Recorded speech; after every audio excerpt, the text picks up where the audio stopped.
Hello friends, स्वागत है आपका अपने यूट्यूब चैनल ट्रिकी रबन में। दोस्तों, इस वीडियो में हम पाषाण काल के बारे में बात करने वाले हैं। पाषाण काल किसे कहते हैं? तो इतिहास का वह काल जिसमें मनुष्यों का जीवन पत्थरों पर अत्यधिक आश्रित था, उसे पाषाण काल कहते हैं। जैसे पाषाण उपकरणों का प्रयोग, पत्थर की गुफाओं में निवास करना इत्यादि। अज्ञात काल से लेकर 2500 BC तक के काल को लगभग पाषाण काल के नाम से जानते हैं। पाषाण उपकरणों, जलवायु परिवर्तन और मानव जीवन पद्धति के अनुसार पाषाण काल को 3 भागों में बांटा गया है। पहला है पूरा पाषाण काल, दूसरा है मध्य पाषाण काल और तीसरा है नवपाषाण काल। रॉबर्ट ब्रूसफुट महोदय को पाषाण काल और पूरा पाषाण काल, इन दोनों कालों का जनक माना जाता है। इसके साथ ही साथ प्रागैतिहासिक पुरातत्व विभाग के भी जनक रॉबर्ट ब्रूसफुट महोदय माने जाते हैं, जबकि मध्य पाषाण काल का जनक CL कार्लाइल महोदय को माना जाता है। सर जॉन लुबाक को नवपाषाण काल का जनक माना जाता है और भारतीय पुरातत्व विभाग के जनक सर अलेक्जेंडर कनिंघम माने जाते हैं। पूरा पाषाण काल किसे कहते हैं? तो अज्ञात काल से लेकर लगभग 8000 BC तक के काल को पूरा पाषाण काल के नाम से जानते हैं। पूरा पाषाण काल को 3 भागों में बांटा गया है। पहला है निम्न पूरा पाषाण काल, दूसरा है मध्य पूरा पाषाण काल और तीसरा है उच्च पूरा पाषाण काल। निम्न पूरा पाषाण काल को 2 भागों में बांटा गया है। पहला है चापर चापिंग पेम्बुल संस्कृति और दूसरा है हैंडेक्स संस्कृति। चापर चापिंग पेम्बुल संस्कृति को सोहन संस्कृति भी कहा जाता है, क्योंकि सर्वप्रथम पंजाब की सोहन नदी घाट से ही चापर चापिंग पेम्बुल संस्कृति के उपकरण प्राप्त हुए थे। हैंडेक्स संस्कृति को मद्रास संस्कृति के नाम से भी जाना जाता है, क्योंकि सर्वप्रथम मद्रास के समीप बादमदुराई तथा अदिरमपक्कम से ही हैंडेक्स संस्कृति के उपकरण प्राप्त हुए थे। इसलिए हैंडेक्स संस्कृति को मद्रास संस्कृति के नाम से भी जाना जाता है। मद्रास संस्कृति के उपकरण साधारण पत्थरों से कोर तथा फ्लेक प्रणाली द्वारा निर्मित किए गए हैं। मद्रास संस्कृति के अन्य उपकरणों में क्लीवर, स्क्रैपर आदि प्रमुख हैं। सर्वप्रथम रॉबर्ट ब्रूसफुट ने 1863 AD में मद्रास के पल्वरम नामक स्थान से प्रथम हैंडेक्स प्राप्त किया था। इसीलिए ही रॉबर्ट ब्रूसफुट महोदय को पाषाण काल का जनक कहा जाता है। रॉबर्ट ब्रूसफुट महोदय भूगर्भ वैज्ञानिक थे। मध्य पूरा पाषाण काल के जो उपकरण होते थे वो फलक प्रधान होते थे। फलकों की अधिकता के कारण ही मध्य पूरा पाषाण काल को फलक संस्कृति के नाम से जानते हैं। फलकों की अधिकता के कारण मध्य पूरा पाषाण काल को फलक संस्कृति कहते हैं। मध्य पूरा पाषाण काल के उपकरणों के निर्माण में चर्ट, जैस्पर, फ्लिंट जैसे मूल्यवान पत्थरों का उपयोग किया जाता था। मध्य पूरा पाषाण काल के जो उपकरण होते थे उनमें स्क्रैपर, ब्यूरिन, बेधक आदि प्रमुख उपकरण माने जाते थे। उच्च पूरा पाषाण काल की विश्वव्यापी संदर्भ में 2 प्रमुख विशेषताएं देखने को मिलती हैं। पहला है नए चकमक उद्योग की स्थापना, दूसरा है आधुनिक प्रारूप के मानव होमो सेपियंस का उदय। उच्च पूरा पाषाण काल के जो उपकरण होते थे वो ब्लेड प्रधान होते थे। इन उपकरणों के निर्माण में चर्ट, जैस्पर, फ्लिंट जैसे कीमती पत्थरों का प्रयोग किया जाता था। उच्च पूरा पाषाण कालीन पाषाण के अतिरिक्त हड्डियों के बने हुए कुछ उपकरण भी प्राप्त हुए हैं। इन उपकरणों में स्क्रैपर, छिद्रक, बेधक आदि प्रमुख हैं। इलाहाबाद के निकट बेलन नदी घाट में स्थित लोहदा नाला से अष्ट निर्मित मातृ देवी की प्रतिमा प्राप्त हुई है, जो उच्च पूरा पाषाण काल की ही है। पूरा पाषाण काल की विशेषताएं। इस काल के मनुष्य का जीवन पूर्णतया प्राकृतिक था। इस काल का मनुष्य आखेटक एवं खाद्य संग्राहक था। इस काल का मनुष्य कच्चा मांस अथवा कंदमूल फल खाता था और इस काल के मनुष्य का जीवन खानाबदोश अथवा घुमक्कड़ था। इस काल के मनुष्य को कृषि, पशुपालन और बर्तनों के निर्माण से अपरिचित था। ना तो वह कृषि करना जानता था, न पशुपालन जानता था और न तो बर्तनों का निर्माण करना जानता था। इस काल का मनुष्य खाद्य पदार्थों का उपभोक्ता था, अभी तक वह उत्पादक नहीं बन पाया था। और पूरा पाषाण काल के मनुष्य को अग्नि का ज्ञान था, परंतु अग्नि का प्रयोग कैसे करते हैं यह वह नहीं जानता था। पूरा पाषाण काल का जो मनुष्य था, उस मनुष्य और जंगली जीव में कोई विशेष अंतर नहीं था। पूरा पाषाण कालीन स्थल पहला है हथनौरा। हथनौरा मध्य प्रदेश में स्थित है और हथनौरा से मानव खोपड़ी का प्रथम प्रमाण प्राप्त होता है। दूसरा है भीमबेटका। भीमबेटका भी मध्य प्रदेश में स्थित है, यहां से शैलाश्रय निवास के प्रमाण प्राप्त हुए हैं। तीसरा है पल्लवरम एवं अतिरमपक्कम, ये दोनों स्थान मद्रास में स्थित हैं और यहां से सर्वप्रथम हैंडेक्स की प्राप्ति हुई है। पल्लवरम से ही सर्वप्रथम हैंडेक्स की प्राप्ति 1863 में रॉबर्ट ब्रूसफुट महोदय ने किया था, इसीलिए रॉबर्ट ब्रूसफुट को पाषाण काल का जनक कहा जाता है।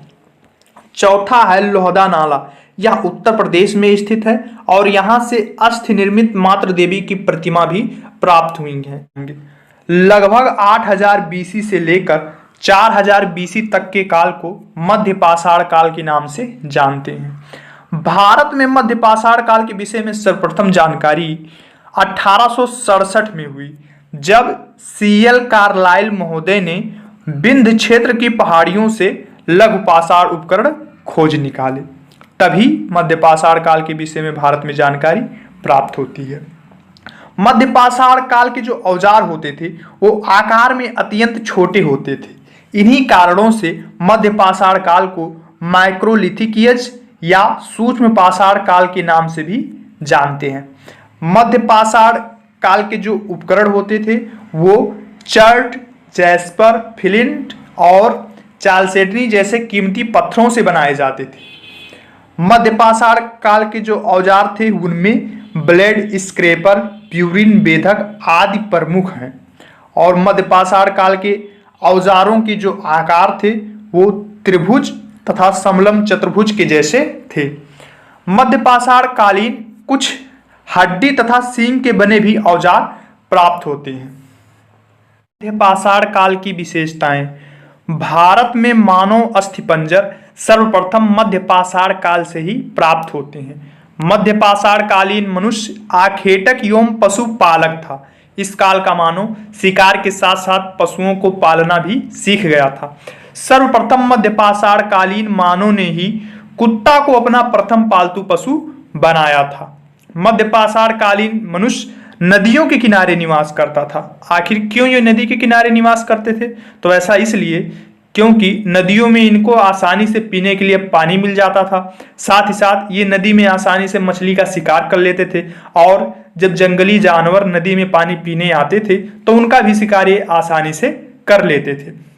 मध्य पाषाण कालीन मनुष्य अंत्येष्टि संस्कार से भी परिचित था, क्योंकि कुछ ऐसे साक्ष्य मिलते हैं जिनसे पता चलता है कि इस काल का मानव अपने लोगों को मरने के बाद दफनाता था और उनके साथ औजार एवं खाने पीने की चीजें भी दफन करता था, क्योंकि इनका मानना था कि लोग मरने के बाद भी दूसरे लोक में जाते हैं, अर्थात ये लोकोत्तर जीवन में विश्वास करते थे।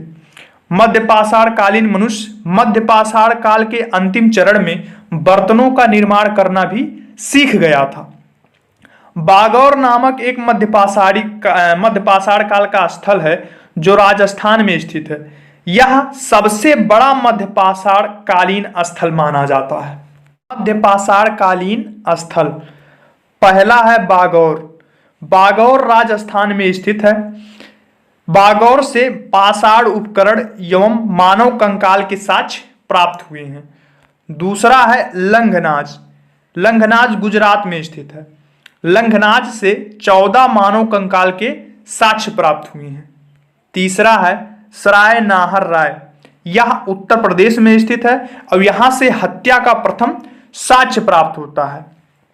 और चौथा मध्य पाषाण कालीन स्थल है महदहा। महदहा भी उत्तर प्रदेश में स्थित है और यहां से युगल समाधान प्राप्त हुआ है। युगल समाधान मतलब स्त्री पुरुष दोनों के शव एक साथ प्राप्त हुए हैं। 5वां मध्य पाषाणकालीन स्थल है आदमगढ़। आदमगढ़ मध्य प्रदेश में स्थित है और यहां से पशुपालन का प्रथम साक्ष्य प्राप्त होता है। आदमगढ़ से पशुपालन का प्रथम साक्ष्य प्राप्त होता है। लगभग 4000 बीसी से लेकर 2500 बीसी तक के काल को नवपाषाण काल के नाम से जानते हैं। नवपाषाण काल को इंग्लिश में न्यूलिथिक एज के नाम से भी जानते हैं। नियोलिथिक शब्द का प्रयोग सर्वप्रथम 1865 में सर जॉन लुबाक ने अपनी पुस्तक प्री हिस्टोरिक टाइम्स में किया था। नवपाषाण कालीन उपकरणों में कुल्हाड़ी, बसुली, खुरपी, छेनी, कुदाल, बेधक आदि प्रमुख हैं।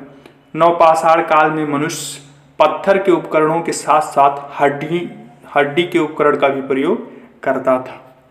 नवपाषाण काल की विशेषताएं। नवपाषाण कालीन मनुष्य पहिए व कृषि का आविष्कार कर लिया था। नवपाषाण काल के मनुष्य आखेटक, संग्राहक एवं पशुपालक होने के साथ साथ कृषक भी थे। नवपाषाण काल के मनुष्य ने ही सर्वप्रथम घुमक्कड़ एवं खानाबदोश जीवन को त्याग कर अस्थायी रूप से घर बनाकर रहना प्रारंभ कर दिया था। नवपाषाण काल के मनुष्य ने कुंभकारी का कार्य भी प्रारंभ कर दिया था। कुंभकारी मतलब बर्तनों का निर्माण करना। नवपाषाण काल का मनुष्य उपभोक्ता एवं उत्पादक दोनों था।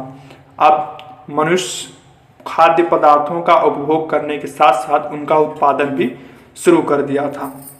नवपाषाण काल का मनुष्य जानवरों की खालों को सीकर वस्त्र बनाना भी प्रारंभ कर दिया था और नवपाषाण काल में ही मनुष्यों ने सर्वप्रथम अपने औजारों एवं हथियारों को पॉलिश करना भी शुरू किया था। नवपाषाण काल का मनुष्य चित्र का निर्माण करना भी जानता था।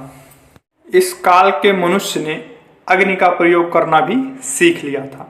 नवपाषाण काल के मनुष्य ने ही सर्वप्रथम अपने बर्तनों को रंगना तथा बर्तनों के ऊपर चित्र निर्माण करना प्रारंभ किया था।